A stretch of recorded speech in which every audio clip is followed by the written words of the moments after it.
Deus colocou uma palavra no meu coração, em nome do Senhor Jesus, e eu queria que você abrisse a sua Bíblia comigo, no livro de Isaías, no capítulo de número 43. Pega aí a sua Bíblia, em nome do Senhor Jesus, Isaías capítulo 43.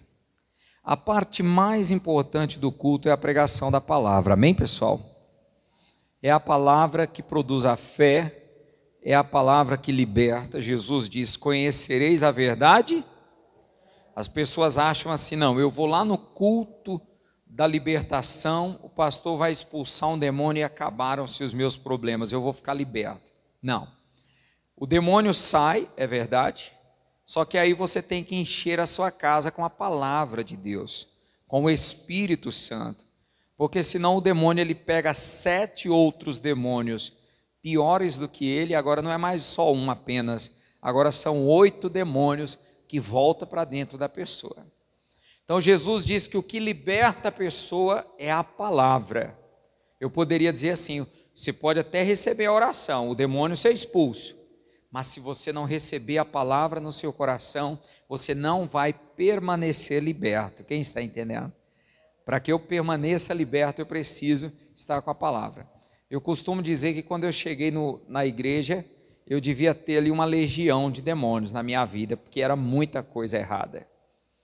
Mas eu nunca manifestei. Por quê? Porque quando eu cheguei no primeiro mês, eu já me tornei um patrocinador, e ali o obreiro falou assim: ó, escolhe aqui um livro para você. Naquela época a igreja dava livros, hoje ela dá revista. Eu falei: nunca li livro, o que você recomenda? Aí ele me recomendou um livro. Que livro? O primeiro livro que eu li na minha vida, louvado seja Deus pela vida daquele obreiro. O título era Autoridade do Crente. Irmãos, eu me apaixonei. Eu li o livro, criei no que ele estava ensinando, dali eu ia comparando os versículos na Bíblia. Eu creio que em 2 meses ali aproximadamente eu já li o Novo Testamento inteiro. Está cheio de crentes nas igrejas que têm 5, 10, 15, 20 anos, nunca leram sequer o Novo Testamento, quanto mais a Bíblia toda. Em 2 meses aproximadamente eu li o Novo Testamento inteiro. E aí você me pergunta: por que o senhor não manifestava? Porque a palavra entrou na minha vida e me libertou, amém? Então o segredo é a palavra, o segredo é a palavra. Então eu quero que você se concentre, preste bastante atenção nesta mensagem que o Espírito está trazendo para nós nesse dia, e esta palavra vai mudar a sua vida, amém, pessoal? O título da mensagem que Deus pôs no meu coração é: a justiça de Deus para a minha vida. Deus quer fazer justiça para com você? Quer. Deus quer te abençoar? Quer. Só que tem uma condição para que Deus possa te abençoar. Algumas pessoas ficam a se perguntar o porquê de Deus não responder suas orações. Por que Deus não me abençoa? Tem uma condição aí, que é o que nós vamos estudar hoje. Se você atender a essa condição, é impossível Deus não te abençoar. Porém, se você não atender à condição do Espírito Santo, não tem como Ele te abençoar. Então, Isaías capítulo 43, versículo de número 26, perdão. Isaías 43, versículo 26, vamos ler? Diz assim, ó: procura lembrar-me, entremos em juízo juntamente, apresenta as tuas razões para que te possa justificar. Vamos ler todos juntos? Vamos lá, 1, 2, 3. Procura lembrar-me, entremos em juízo juntamente, apresenta as tuas razões para que te possa justificar. Coloca a mão no coração e fecha os olhos. Vamos orar. Pai, agora é com o Senhor. Querido Espírito Santo, fala ao coração deste povo. Coloca na minha boca as palavras que eles precisam ouvir. Vem falar com a tua igreja. Senhor, a tua palavra diz que a fé vem pelo ouvir, e o ouvir vem pela tua palavra. Portanto, dá-nos a revelação. A letra mata, mas o Espírito vivifica. Vem falar com cada um de nós neste dia, Pai. Vem trazer a revelação desta palavra. Pai, nós confiamos em Ti. Eis-nos aqui, Espírito Santo, assentados aos pés do Senhor, para receber a Tua sabedoria. Assim nós oramos e Te louvamos, em nome de Jesus. Diga glória a Deus. Então vai comigo mais uma vez, Isaías 43, 26, vamos lá. Só a primeira parte, procura lembrar-me. Talvez você esteja se perguntando, por que Deus quer que o lembremos? Será que Ele é esquecido? Claro que não. O que Deus quer é saber se nós estamos com a promessa viva no nosso coração. Amém? Então Deus falou, procura lembrar-me. Se Deus está mandando nós o lembrar da promessa que Ele fez, será que foi Ele que esqueceu? Não, Deus não esquece. Mas muitas vezes nós nos esquecemos daquilo que Deus nos prometeu. Na Santa Ceia, eu dei para vocês um envelopinho para vocês trazerem a oferta da Santa Ceia, e eu coloquei 3 promessas da palavra de Deus dentro do envelope. Quem lembra? Eu falei, guarda essas promessas com vocês. Isso é Deus falando, é claro. Em algumas soa como declaração, outros versículos vão soar como exortação, outros realmente como promessa.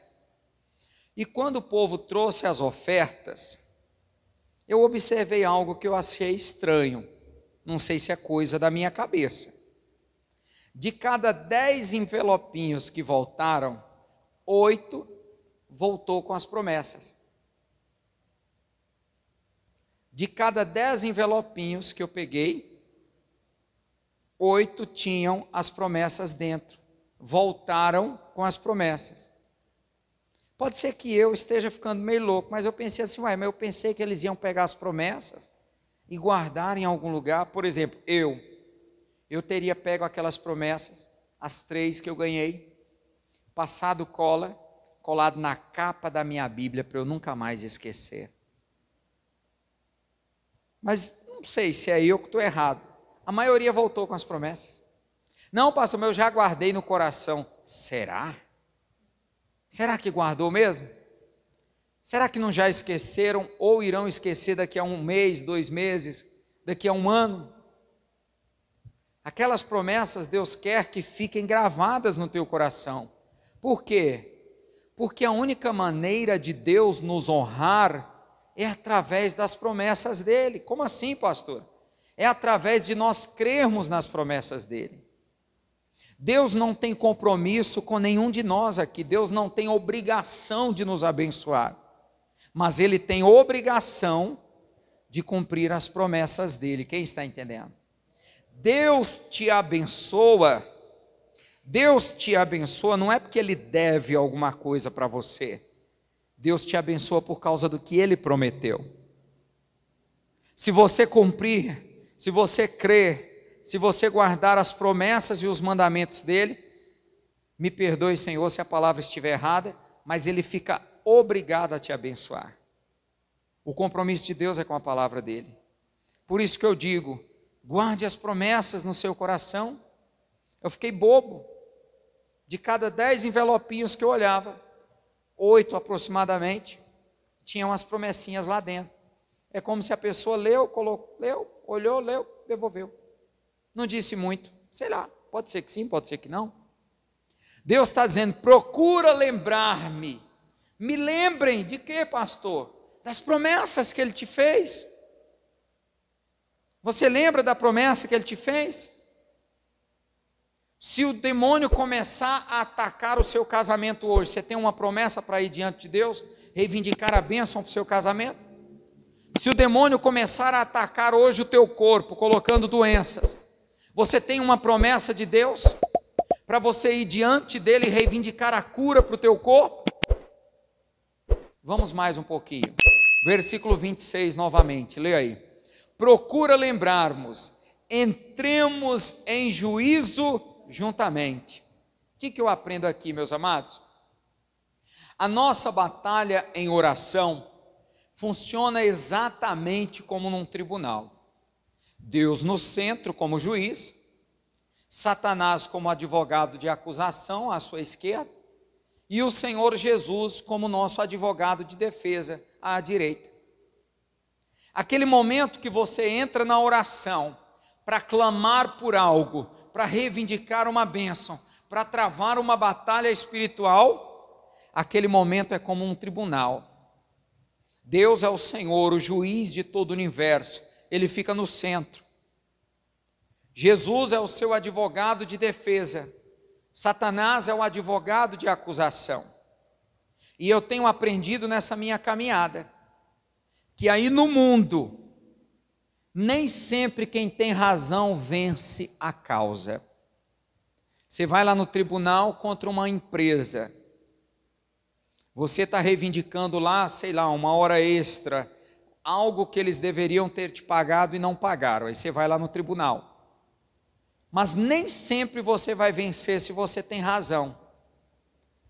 O que vai contar é o conhecimento e a desenvoltura do seu advogado. Se a empresa contratar um advogado e ele for mais esperto, mais astuto que o seu advogado, é arriscado ele vencer a causa, mesmo a empresa não tendo razão. No mundo espiritual é do mesmo jeito. Não que Jesus não tenha toda a sabedoria, Ele tem toda a sabedoria. Só que Jesus trabalha através da sua fé. E a sua fé vem através da palavra de Deus que você conhece. Jesus não vai usar uma palavra, uma promessa, um mandamento que nem você conhece. Só que o diabo conhece a Bíblia. Quando o diabo foi lá tentar Jesus, ele usou a palavra. Se tu és o Filho de Deus, mande que essas pedras se transformem em pães. Ainda bem que Jesus conhecia a palavra mais do que o diabo. Aliás, Jesus é a própria palavra. Ele é o verbo que se fez carne e habitou entre nós. Jesus disse: está escrito, Satanás, nem só de pão viverá o homem, mas de toda a palavra que sai da boca de Deus. Então, quando você entra em oração, você está diante do tribunal dos céus. E Deus está dizendo: procura lembrar-me. Qual é a promessa que te garante essa bênção? Qual é a promessa que te garante esse milagre? Eu não sei. Então o diabo vai passar rasteira em você. Quantas pessoas boas na igreja, honestas, filhos, filhas de Deus, santos, que estão perdendo a batalha, porque não conhecem a Bíblia. Amados, é imprescindível conhecermos a palavra. Volte aí no versículo 26 mais uma vez, vamos lá. Procura lembrar-me, entremos em juízo juntamente, apresenta as tuas razões, para que te possa justificar. Então, eu coloquei aí destacado em amarelo, a terceira parte que diz: apresenta as tuas razões. A advocacia ensina que um direito desconhecido é um direito inexistente. Os advogados ensinam, a lei do direito ensina, que um direito desconhecido é um direito inexistente. Eu coloquei ali. Como assim, pastor? Às vezes você até merece aquela causa, você até merece vencer aquela causa, mas se você não conhecer a lei que te garante a vitória, se o teu advogado, muitas vezes novato, experiente, não conhecer aquela lei, você vai perder a batalha. Então, quanto mais eu conheço a palavra de Deus no mundo espiritual, mais facilidade eu tenho para vencer as guerras espirituais. Quem está entendendo aí, diga amém. Eu te levo mais um pouco. Deus sabe que a fé vem pelo ouvir, e o ouvir pela palavra dele. Portanto, se não tivermos uma palavra, uma promessa de Deus que ateste o nosso direito, nada iremos receber. Irmãos, semana passada eu falei algo parecido. Deus não vai te abençoar por pena e dó, Deus vai te abençoar por fé. O que vai fazer com que os céus se abram e o milagre venha sobre você é a tua fé e não a tua dor. Tem pessoas que estão mostrando para Deus a dor, deveria mostrar a fé. Pastor, mas eu não tenho fé. Mas é tão fácil adquirir fé. A fé vem pelo ouvir. Leia a Bíblia, leia livros que falem dessa área que você está precisando do milagre. Pastor, o meu problema é sentimental, então tem bons livros nessa área. O meu problema é de saúde, tem bons livros nessa área. Por exemplo, tem um livro na Igreja da Graça maravilhosíssimo, que todo crente no mundo já deveria ter lido, principalmente os da graça, que é Curai enfermos e expulsai demônios. Às vezes eu pergunto na igreja, quem já leu esse livro? 1, 2, 3, 4, às vezes um pingadinho levanta a mão. Como é que eu vou ter fé se eu não gosto de ler? Como é que eu vou ter fé se eu não paro para ouvir uma pregação? Hoje está fácil. Você liga lá o YouTube, você tem um missionário pregando, você tem o pastor Jaime pregando, você tem eles no Facebook, tem em todo lugar. Até o pastor aqui da sua igreja, nós gravamos a live. Assiste a live depois. Minha esposa, ela faz algo interessante. Todo dia, quando ela vai fazer o almoço, ela põe uma pregação. Ela está lá lavando a louça, está lá preparando a carne, fazendo a comida, e a pregaçãozinha lá, ela está ouvindo. É assim que tem que fazer. É assim que a fé vai entrar, amém, pessoal? A fé vai entrar dessa forma. A razão que nós temos e que nos dá o direito de recebermos as bênçãos é a obra redentora de Jesus, do Senhor Jesus na cruz do Calvário. Sem a obra da cruz, nós não temos direito a nada. Então a primeira coisa, ele diz, apresenta-me as tuas razões. Qual é a primeira razão que eu tenho para Deus me abençoar? A primeira é que Jesus, o meu Salvador, já pagou o preço dos meus pecados, derramou o seu sangue por mim na cruz, e graças à obra redentora dele, hoje eu tenho o direito de entrar diante do trono da graça. Quem está entendendo? Mas só isso é o bastante? Não. Agora você tem livre acesso através da obra de Jesus, pelo novo e vivo caminho. Uma vez que eu tenho acesso ao trono de Deus, eu agora tenho que ter as promessas. Não entendi, pastor. Digamos que o diabo estivesse tocando no meu casamento. Eu iria diante de Deus e diria, Senhor, eu venho diante de Ti reivindicar a bênção para o meu casamento. O inimigo está tentando destruir, mas eu não aceito essa separação, porque a Tua palavra diz que o que Deus uniu, o homem não separa. Isso é uma promessa. Senhor, a Tua palavra diz que o Senhor é o meu pastor e nada me faltará. Senhor, está faltando um emprego para mim. Eu estou lutando, estou correndo atrás e não estou conseguindo emprego. Senhor, eu não estou conseguindo pagar o meu aluguel, pagar a minha luz, pagar o meu cartão, mas a Tua palavra diz que o Senhor, segundo as suas riquezas em glória, suprirá todas as minhas necessidades. Você ora, mas você tem que orar com uma promessa. Ele disse, procura lembrar-me, entremos em juízo juntamente, apresenta-me as tuas razões. Quais são as nossas razões? As promessas dele. Você tem uma promessa que te garanta vitória nessa área? Senhor, a Tua palavra diz que os filhos são herança do Senhor, e o Senhor não me daria uma herança problemática, por isso que eu não aceito esses filhos problemáticos. Quem está entendendo? Senhor, a Tua palavra diz que se eu crer no Senhor Jesus, serei salvo eu e a minha casa, portanto eu não aceito perder nenhum familiar meu para Satanás. Quem está entendendo? Se você aprender a orar com as promessas de Deus, levando as promessas de Deus, você vai vencer as batalhas, assim como num tribunal humano. O advogado tem que levar as leis. O advogado, antes de ele entrar na audiência, ele se programa, sim ou não?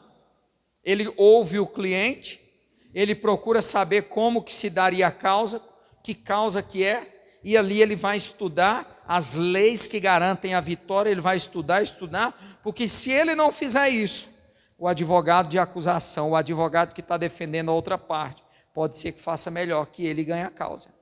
Espiritualmente falando é a mesma coisa, meus irmãos. Amém, meus queridos? Olha o que diz João, Evangelho de João, capítulo 16, versículo 23. Vamos ler?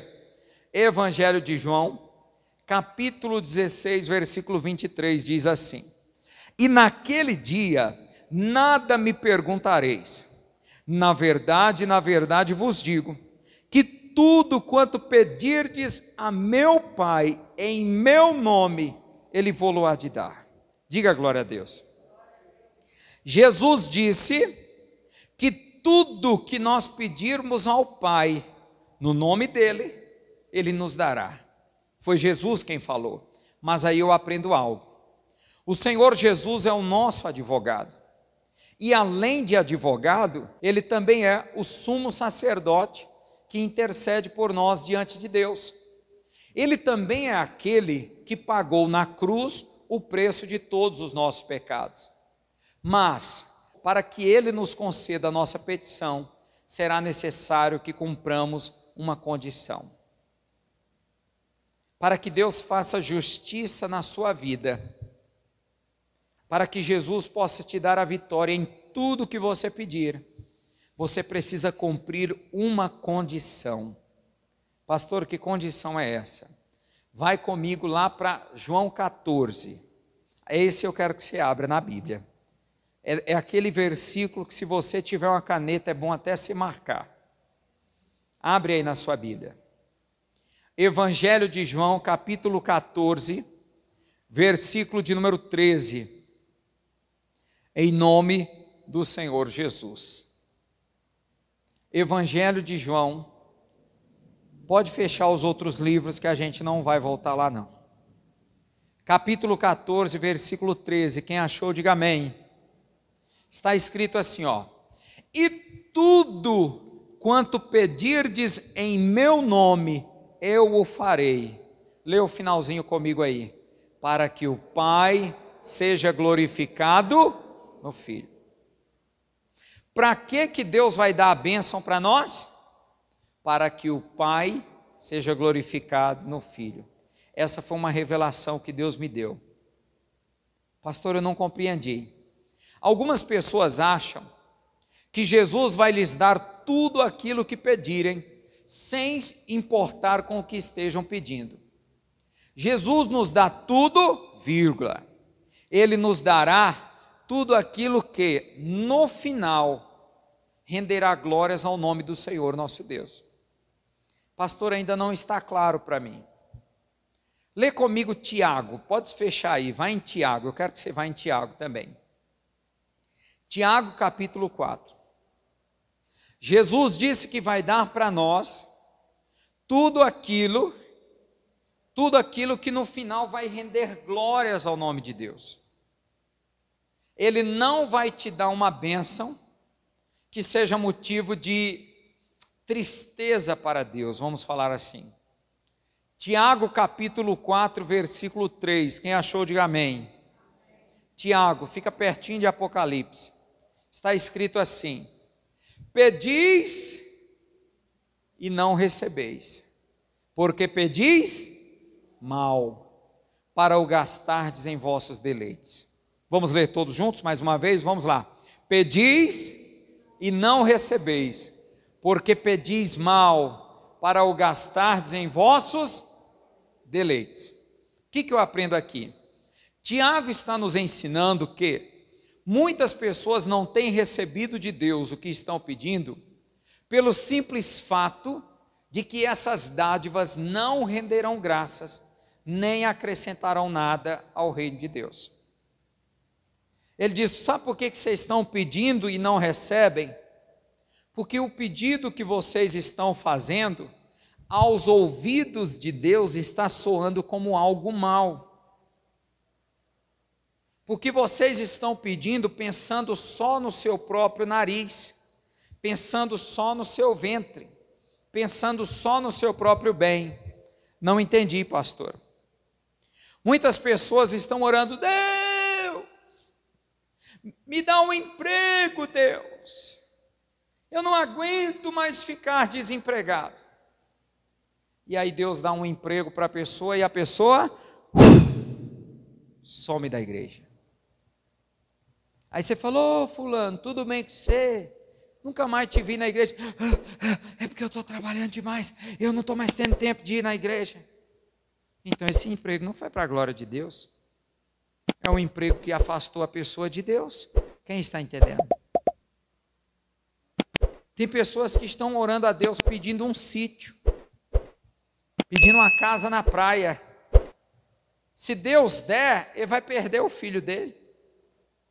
Porque tem pessoas que não sabem conciliar. O problema não é o sítio, o problema não é a casa na praia, o problema é você amar mais a esses bens do que a Deus. Eu aprendi algo comigo, assim, na minha caminhada, com o Espírito Santo. Eu aprendi algo na minha caminhada. Um dia o Espírito Santo me ensinava o seguinte: Deus, Ele conhece o passado, o presente e o futuro. Pastor, Deus conhece o futuro? Claro, o livro de Apocalipse já está escrito. Coisas que foram escritas há 2000 anos atrás estão todas se cumprindo. Amém? Aí Deus me ensinava o seguinte, o Espírito Santo, você chega para Deus e fala assim: Deus, eu quero ganhar um salário de 10 mil reais. O meu sonho é ganhar um salário de 10 mil, Deus. Aí Deus fala assim: vamos fazer um teste. Eu vou te dar um salário de 10 mil e eu vou observar daqui a 6 meses, daqui a 1 ano, como que essa pessoa vai se comportar com esse salário de 10 mil. Quem está entendendo? Aí Deus dá o salário de 10 mil. Olha lá, daqui a 6 meses, nem o dízimo não devolve. Olha aqui, quando ganhava 1.000, dava uma oferta de 10, agora ganha 10 mil, continua dando 10. Olha aqui, antigamente não ajudava o próximo porque não tinha condições, agora ganha 10 mil, continua não ajudando o próximo. Alguém bate na porta dele, bate na porta dela, pede uma ajuda e a pessoa não dá. A roupa está mofando no guarda-roupa, mas não dá. A comida está estragando na despensa, mas não reparte. Está dando para entender? Jesus disse: e tudo que pedirdes ao Pai no meu nome, eu vou dar. Porém eu vou dar para que o Pai seja glorificado no Filho. Deus vai te dar a bênção, mas é para a sua glória? Simplesmente não, é para a glória de Deus. A moça chega para Deus assim: Deus, eu quero casar. Aí Deus fala assim: filha minha, você solteira, você me serve, você vem na igreja, você ajuda um, você ajuda outro, é uma bênção. Mas vamos ver como é que você vai se comportar casada. Aí Deus olha, 6 meses, 1 ano, 2 anos, olha lá, casou, não pode mais vir na igreja. Por quê? Porque agora é só o marido, é só os filhos, agora tem que trabalhar dobrado. Então muitas vezes nós estamos pedindo coisas a Deus que no final não vão render glórias a Deus. Foi uma revelação que Deus me deu. Para e pensa, o que eu estou pedindo, o que eu estou clamando, vai render glórias a Deus? Vai deixar Deus mais feliz? Não sei se está dando para entender. Tem pessoas que, se Deus der a grande bênção delas hoje, se Deus curar elas hoje, elas não voltam mais na igreja. Porque eles só queriam a bênção, só queriam um milagre de Deus. O que eu aprendo aqui? João 14:13, vou ler de novo. E tudo quanto pedirdes em meu nome eu farei. Para quê? Para que o Pai seja glorificado no Filho.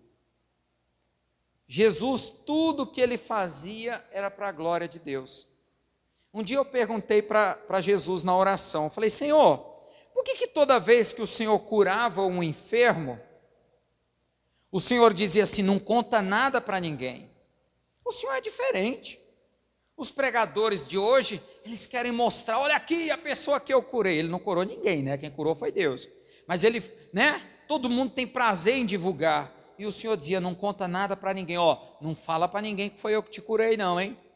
É tão tal que um dia ele curou um cego, o Sinédrio está interrogando o cego, os fariseus, e ele falou: eu não sei quem foi que me curou. Aí do nada ele falou: foi aquele ali, foi aquele ali. Ele nem sabia quem era, porque Jesus não se autopromovia.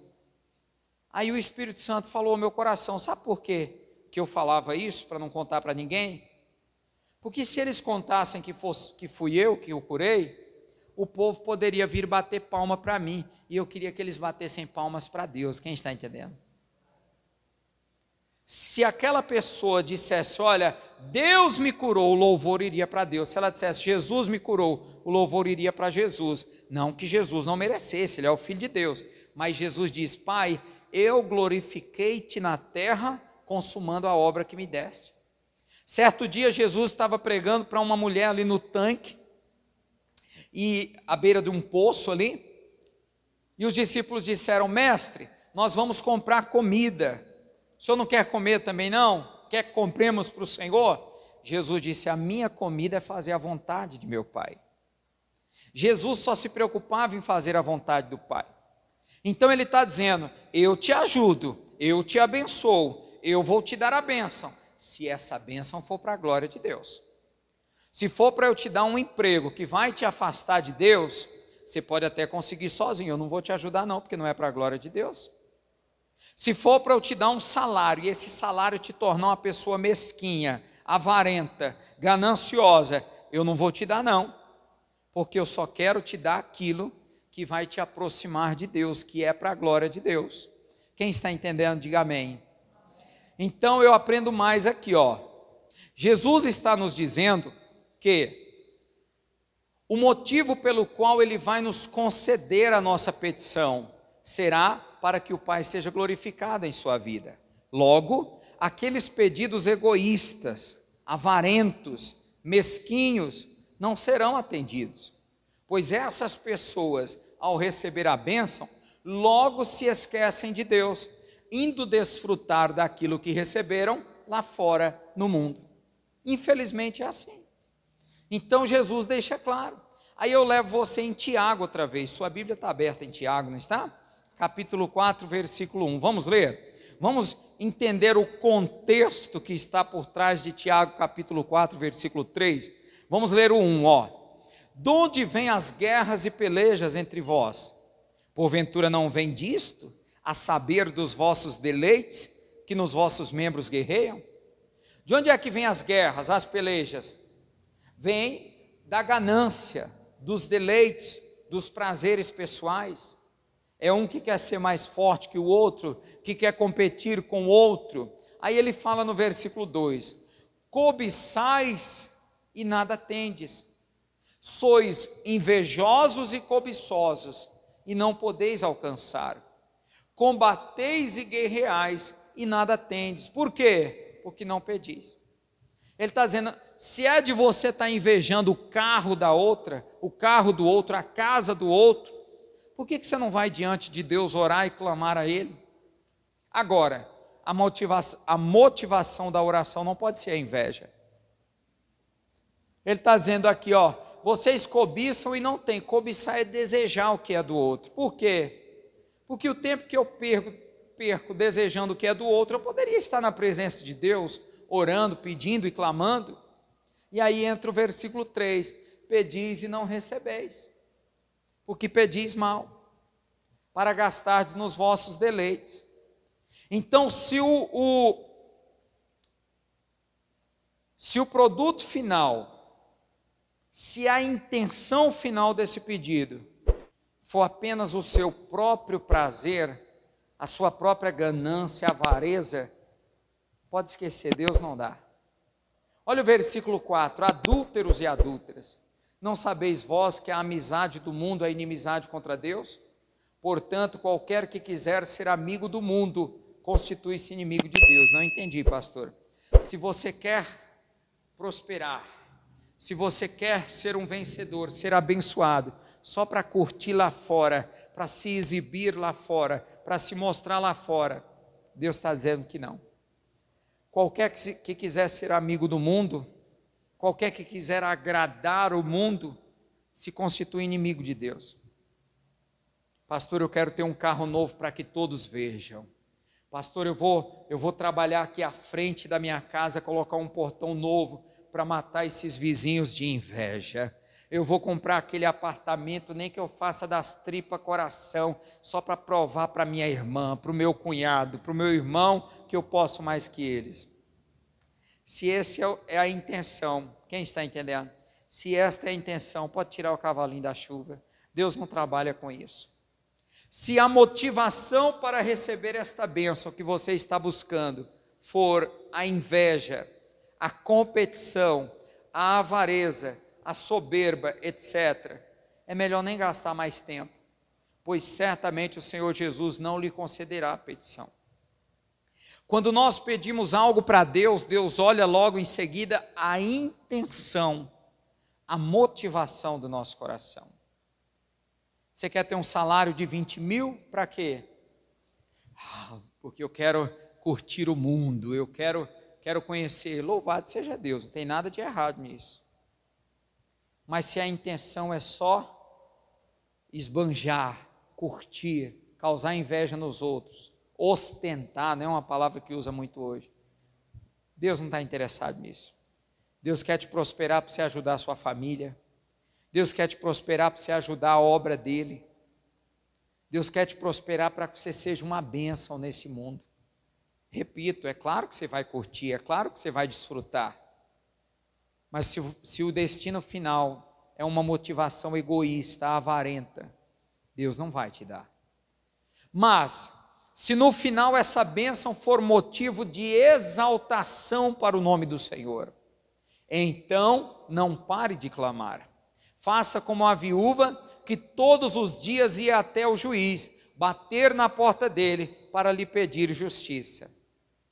Se o resultado final dessa bênção que você está pedindo, pastor, eu quero prosperar mais, porque eu quero fazer mais pelo reino de Deus, pelo próximo, pela minha família. Pastor, eu quero que Deus me dê saúde, porque eu quero fazer a obra dele. Pastor, eu quero que Deus me dê um carro, porque amanhã, se tiver uma vizinha minha, um vizinho meu querendo ir para a igreja e não tiver condições de pagar a condução, eu quero lhe dar carona no meu carro. Aí sim, quem está entendendo? A bênção que você está pedindo, essa causa onde você quer que Deus te abençoe, vai render graças e glórias ao nome dele? Vai render graças ao nome dele? Quem está entendendo?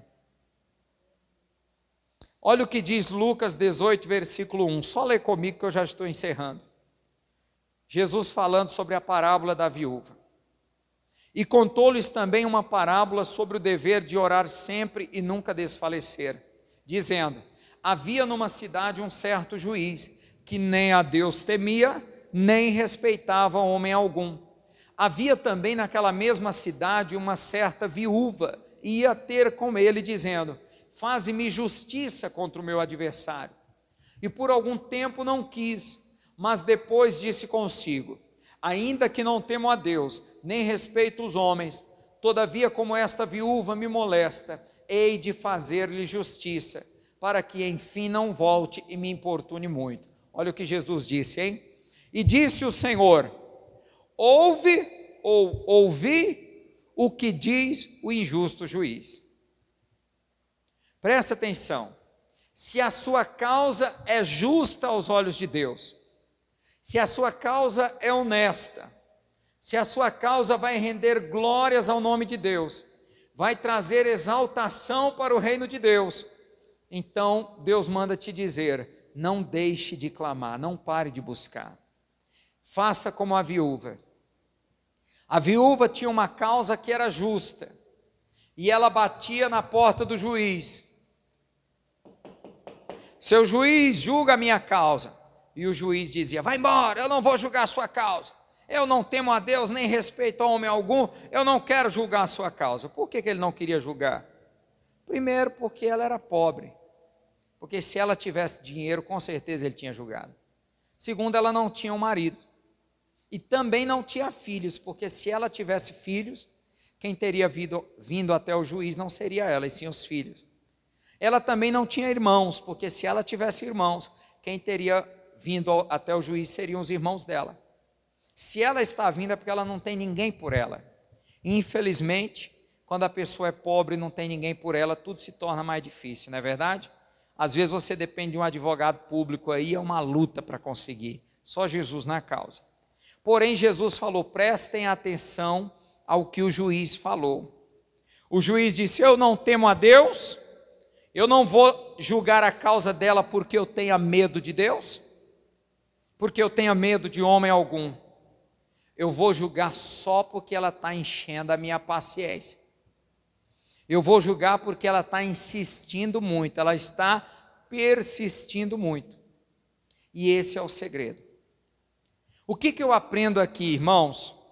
Não é porque a minha causa é justa, não é porque a minha causa é santa, que vai ser fácil vencê-la. Não é porque eu tenho direito a essa vitória que ela vai ser fácil. Mesmo a minha causa sendo justa, mesmo a minha causa sendo pura, eu vou ter que pagar um preço. Qual é o preço? É o preço da persistência, da insistência. É o preço de se esforçar e não voltar atrás. Olha o que Jesus disse no versículo 7, vamos ler. E Deus não fará justiça aos seus escolhidos, que clamam a Ele de dia e de noite, ainda que tardio para com eles? Presta atenção nisso aqui agora e eu já encerro com vocês. Jesus disse, e Deus não fará justiça a quem? Aos seus escolhidos. Olha o que a Bíblia diz, muitos são chamados, poucos são escolhidos. Quem vocês acham que são os escolhidos de Deus? Você acha que Deus vai escolher alguém que não quer aceitar a Jesus como Senhor e Salvador? Alguém que não se arrepende dos pecados, que não abandona o mundo? Você acha que Deus vai escolher alguém que não quer batizar? Alguém que despreza a Santa Ceia, que não devolve um dízimo para manter a casa de Deus? Eu fico a pensar nisso. Muitos são chamados, poucos serão escolhidos. Porém, para estes poucos escolhidos, Jesus está dizendo, e Deus não fará justiça aos seus escolhidos? Aí tem uma outra condição, um outro detalhe aí, que clamam a Ele de dia e de noite, que oram de dia, mas oram de noite também. Tem pessoas que só oram uma vez por semana, no domingo. A causa dele é justa, a causa dela é justa, ela merece, ele merece, é algo que agrada a Deus, é algo que Deus quer dar. Mas a pessoa só ora no domingo quando vem na igreja. Na semana, pastor, é porque eu trabalho demais, eu corro demais. Nós vamos ter uma vigília na sede agora na sexta-feira.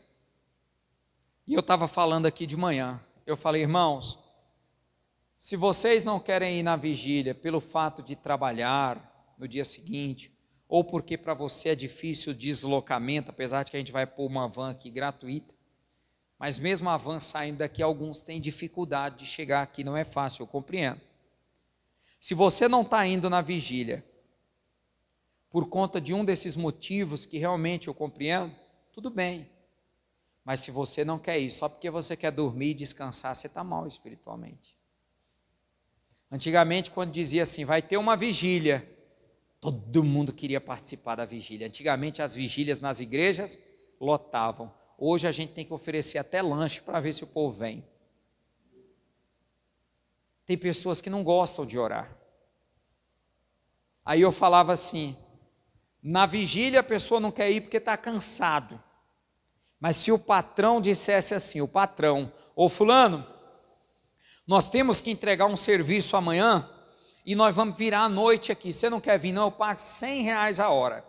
Se você para trabalhar comigo, o mesmo horário da vigília, de 11 da noite até 5, 6 horas, R$600 no seu bolso, irmão, rola até línguas estranhas, não é?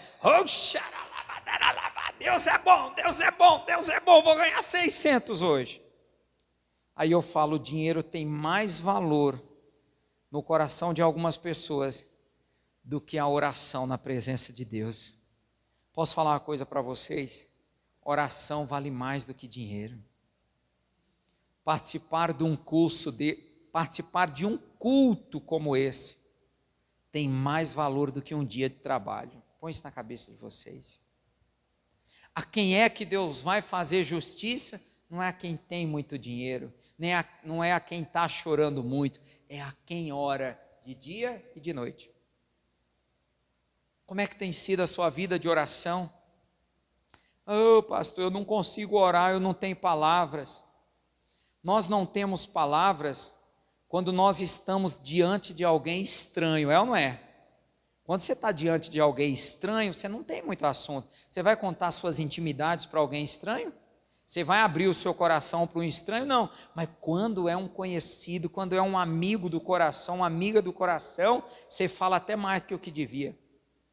Sabe por que você tem poucas palavras com Deus? Porque não tem intimidade com Deus. Se você tiver intimidade com Deus, não faltarão palavras na sua oração. Não faltarão palavras.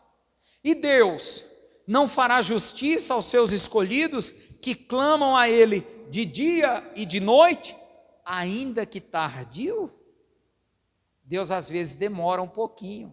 Mas por que Ele demora? Para que a nossa fé cresça, quem está entendendo? E Ele demora também para ver se a gente recebendo a bênção, a gente não vai pular fora.